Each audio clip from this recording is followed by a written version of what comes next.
స్వయం భగవాన్ చెప్తున్నారు, బ్రహ్మలోకం ఎక్కడండి?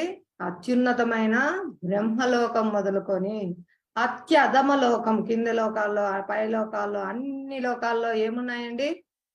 అన్ని లోకాలు కూడా, సర్వలోకాలు కూడా జన్మ మృత్యు భరితమైన ప్రదేశాలే. అక్కడ ఏముంటుంది? ప్రతి ఒక్క భౌతిక జగత్తులోని అత్యున్నతమైన బ్రహ్మలోకం నుంచి అధమ లోకాల వరకు అన్ని లోకాలకు ఎక్కడికి వెళ్ళినా ఏముందండి? దుఃఖం. జన్మ మృత్యు ఇవే ఉన్నాయన్నమాట. అక్కడ మళ్ళీ మళ్ళీ పుట్టడం, మళ్ళీ మళ్ళీ మరణించడం, మధ్యలో వ్యాధులు, ముసలితనము, జన్మ మృత్యు జర వ్యాధులు, గర్భస్థ నరకం, ఇవన్నీ ప్రతి లోకంలో ఉన్నాయండి. ఎక్కడ? ఉన్నతమైన బ్రహ్మలోకము, స్వర్గలోకం, అన్ని లోకాలు కూడా దుఃఖ ప్రదేశాలే. అవన్నీ జన్మ మృత్యు భరితమైన లోకాలే. కానీ ఓ కౌంతేయ, నా లోకము ఎక్కడ?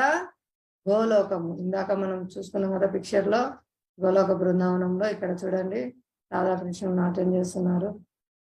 ఇక్కడ మొత్తం అందరూ భక్తులందరూ ఆనందిస్తున్నారు కృష్ణుతో. ఈ విధంగా గోలోక బృందావనంలో ఇవన్నీ వైకుంఠ లోకాలు.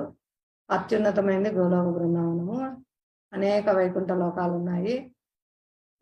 1/4 అండి భౌతిక జగత్తు, కానీ 3/4 ఉంది ఆధ్యాత్మిక జగత్తు, అనంతమైంది.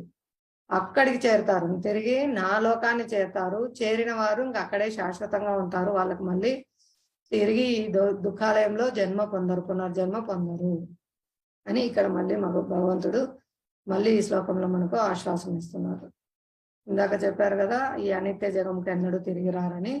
మళ్ళీ ఈ దుఃఖ ప్రదేశానికి ఇవన్నీ అన్ని లోకాలు, ఈ భూలోకమే కాదు, బ్రహ్మలోకాల నుంచి మొదలుకొని పై లోకాలు, కింద లోకాలు అన్ని కూడా దుఃఖ ప్రదేశాలే, జన్మ మృత్యు భరితమైన ప్రదేశాలే. కాబట్టి వీటన్నిటిలో ఎక్కడా కూడా ఆనందం అనేది లేదు, అన్ని దుఃఖాలే. కాబట్టి వీటికిలోకి వెళ్ళరు నా భక్తులు, వాళ్ళు నా లోకాన్నే చేస్తారు. వాళ్ళు మళ్ళీ ఈ కష్టాల నిలయానికి ఈ లోకాల్లో జన్మ తీసుకోవాల్సిన అవసరం లేదు అని ఇక్కడ మళ్ళీ భగవంతుడు పునర్జన్మ పొందరని మళ్ళీ మనకు ఆశ్వాసం ఇస్తున్నారు.